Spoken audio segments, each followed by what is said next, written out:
नमस्कार सबैजनालाई। आज हामी बीएस फर्स्ट इयरको cash flow statement under NFRS सिक्न गइरहेका छौँ, जुन बीएस फर्स्ट इयर अकाउन्टको एकदमै इम्पोर्टेन्ट च्याप्टर हो, जुन 15 मार्क्समा सोधिरहेको हुन्छ। त्यही भएर यो सिक्न गइरहेका छु। यसको फर्मेट मैले यहाँ लेखिदिएको छु, फर्मेट बुझाउने छु।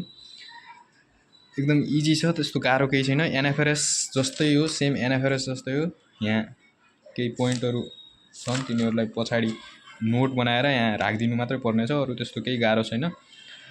यहाँनिर फर्स्टमा हामीले क्यास कलेक्सन फ्रम कस्टमर लेख्थ्यौँ क्यास फ्लोमा, डाइरेक्ट मेथडमा। तर यहाँनिर क्यास कलेक्सन फ्रम कस्टमर लेख्दा नि हुन्छ, तर क्यास रिसिप्ट फ्रम कस्टमर लेख्ने, 1.1 लेख्ने।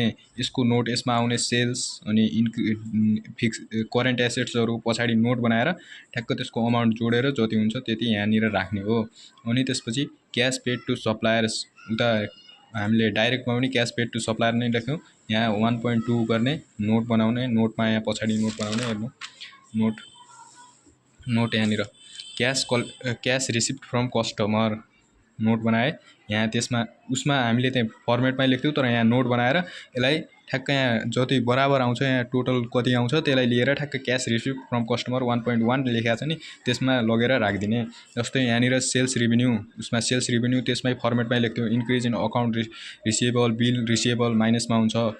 करेन्ट एसेट्स इन्क्रिज भएपछि क्यास फ्लोमा जहिले पनि माइनस हुन्छ। अनि decrease in account receivable, bill receivable प्लसमा हुन्छ। Bad debt return of minus, discount allowance minus, provision for bad debt भने हाम्रो यो provision bad debt for provision for doubtful debt भनेको हाम्रो करेन्ट लाइबिलिटिज हो। लाइबिलिटिज भएपछि इन्क्रिज भएपछि प्लसमा, डिक्रिज भएपछि माइनसमा गर्ने। अनि टोटल आउँछ, टोटल जति आउँछ त्यतिलाई लगेर यहाँनिर राखिदिने। यहाँनिर क्यास रिसिप्ट फ्रम कस्टमर लेखेर राख्ने। त्यसपछि क्यास पेड टु सप्लायर्स 1.2 यहाँ नोट बनाउने, यहाँ नोट बनाएको छ। हेर्नु, यहाँ नोट बनाउने। यहाँनिर नोट 1.2 लेख्ने। क्यास पेड टु सप्लायर्स छ, जहाँ cost of goods sold, cash paid to सप्लायर्समा कस्ट अफ गुड्स सोल्ड आउँछ। अनि इन्भेन्ट्री इन्क्रिज भएपछि माइनस, डिक्रिज भएपछि प्लस। यो भने इन्भेन्ट्री भने हाम्रो करेन्ट एसेट्स हो, करेन्ट एसेट्स भएको कारणले इन्क्रिज भएपछि माइनस, डिक्रिज भएपछि प्लस। यहाँनिर बिल्स पेएबल, अकाउन्ट पेएबल आउँछ। यहाँ बिल्स पेएबल भनेको हाम्रो करेन्ट लाइबिलिटिज हो। करेन्ट लाइबिलिटिज इन्क्रिज भएपछि प्लस, डिक्रिज भएपछि माइनस हुन्छ। लाइबिलिटिजमा जहिले पनि इन्क्रिज भएपछि प्लस, डिक्रिज भएपछि माइनस हुन्छ भने, अनि करेन्ट एसेट्समा जहिले पनि इन्क्रिज भएपछि माइनस, डिक्रिज भएपछि प्लस हुन्छ। उल्टो सम्बन्ध हुन्छ करेन्ट एसेट्समा, तर करेन्ट लाइबिलिटिजमा पोजिटिभ रिलेसन हुन्छ। यहाँनिर अनि cash paid to suppliers, cost of goods sold माइनसमा हुन्छ जहिले पनि। हामीले कस्ट अफ गुड्स सोल्ड सामान किन्दाखेरि तिरेको पैसा हो, पैसा गयो, त्यही भएर माइनस भयो। इन्भेन्ट्री इन्क्रिज भएपछि प्लस गरिदिने, डिक्रिज भएपछि माइनस गरिदिने। बिल्स रिसिएबल इन्क्रिज भएपछि प्लस गरिदिने, डिक्रिज भएपछि माइनस गरिदिने। डिस्काउन्ट रिसिप्ट प्लस, अनि टोटल आउँछ। टोटल यसलाई लिएर क्यास पेड टु सप्लायर्स 1.2 गरेर उता राखिदिने। त्यसपछि इन्ट्रेस्ट एक्सपेन्सेस, अनि इन्ट्रेस्ट अन लोन गर्ने, अनि टोटल गर्ने। अनि 1.4 लेखेको छ, उता फर्मेटमा लगेर टोटल इन्ट्रेस्ट पेडमा गएर राखिदिने। यता छ 1.5 मा ट्याक्स पेड हामीले कसरी निकाल्ने त भन्दाखेरि, प्रोभिजन फर ट्याक्स जुन इन्कम स्टेटमेन्टमा दिएको हुन्छ, प्रोभिजन फर ट्याक्स इन्कम स्टेटमेन्टमा दिएको हुन्छ। आइएस लेखिदिएको छु यहाँनिर, त्यो भनेको इन्कम स्टेटमेन्टमा हो। Plus provision for tax balance सिटमा दिएको हुन्छ, प्लस गर्ने। त्यसपछि माइनस प्रोभिजन फर ट्याक्स, जुन माइनस गर्ने, जुन करेन्ट इयरको हुन्छ, करेन्ट इयरको माइनस गर्ने। करेन्ट इयरको जुन क्लोजिङ हुन्छ त्यसलाई माइनस गर्ने। ओपनिङ, बेस इयरको जुन ओपनिङ हुन्छ त्यसलाई प्लस गर्ने। अनि त्यसपछि ट्याक्स पेड आउँछ। ट्याक्स पेड 1.5 गरेर उता फर्मेटमा राखिदिने।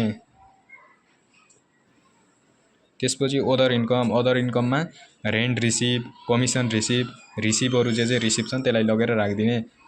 त्यसपछि हाम्रो त्यसपछि cash flow from operating expenses सकियो। यहाँनिर क्यास रिसिभ फ्रम कस्टमर लेख्यौँ। त्यसपछि क्यास पेड टु सप्लायर्स त्यसपछि cash paid to other operating एक्सपेन्सेसमा जस्तै अपरेटिङ एक्सपेन्समा जे जे आउँछन् अपरेटिङ एक्सपेन्समा तिनीहरूलाई लेखिदिने। त्यसपछि रिपेमेन्ट अफ इन्ट्रेस्ट, त्यसपछि ट्याक्स पेड, त्यसपछि अदर इन्कम गरेर net cash flow from operating activities, यहाँनिर total net cash flow activities गर्छौँ। यहाँनिर इन्भेस्टिङ एक्टिभिटिजमा के आउँछ त क्यास फ्लोमा सेल्स फिक्स एसेट्सहरू आउँछन्। फिक्स एसेट्सहरू सेल्स अफ फिक्स एसेट्स 2.1 उता नोटमा लिएर राखिदिने। अनि sales of acquisition of property plant and equipment, acquisition लेखे पनि हुन्छ, यहाँनिर पर्चेज लेखे पनि हुन्छ, जे लेखे पनि एउटै हो, तर यो पर्चेज हो भनेर बुझ्ने। त्यसपछि डिभिडेन्ड रिसिप, इन्ट्रेस्ट रिसिप यहाँ राख्ने। डिभिडेन्ड इन्ट्रेस्ट रिसिप माथि राख्दा नि हुन्छ, तर यहाँ राख्दा नि हुन्छ, केही फरक पर्दैन, जहाँ राख्दा नि हुन्छ। यहाँनिर हेर्नु purchase of property plant and equipment कसरी बनाउने भन्ने दिएको छ भने इन्कम स्टेटमेन्टमा त्यो डिप्रिसिएसन घटाउने। त्यसपछि घटाएर पर्चेज कतिले बढेको छ त्यसलाई डिप्रिसिएसन आउँछ। क्लोजिङ ब्यालेन्स आएपछि acquisition of property plant and equipment activities आउँछ। Net cash flow from investing financing activities गर्छौँ। क्यास फ्लो फ्रम फाइनेन्सिङ एक्टिभिटिजमा के हुन्छ हाम्रो liabilities proceed from issue of share capital. यिनीहरूको नोट उता नोट नबनाउँदा नि हुन्छ, तर बनाइदिँदा पनि हुन्छ। यहाँनिर थोरै हुन्छन्, त्यही भएर नोट नबनाएर डाइरेक्ट लेखिदिँदा पनि हुन्छ। कसरी लेख्ने यो चाहिँ हामी क्वेसन सल्भ गर्दाखेरि proceed from issue of share capital अनि proceed from issue of share premium प्लसमा हुन्छ, यो दुईवटा जहिले पनि। अनि लङ टर्म लोन टेकन छ भने प्लसमा हुन्छ। डिभिडेन्ड पेड यहाँनिर माइनसमा हुन्छ। यो यहाँनिर यदि repayment of long term loan छ भने यो पनि माइनसमा हुन्छ। अनि इस्यु अफ सेयर प्रिमियम जहिले पनि प्लसमा पनि क्यास फ्लोमा प्लसमा हुन्छ। कहिले काहीँ रेयरली त्यो पनि कहिले काहीँ आउन सक्छ यदि माइनसमा, नत्र प्रायः जसो। त्यसपछि हाम्रो आउँछ net cash flow from financing. Change in cash गर्ने, यसलाई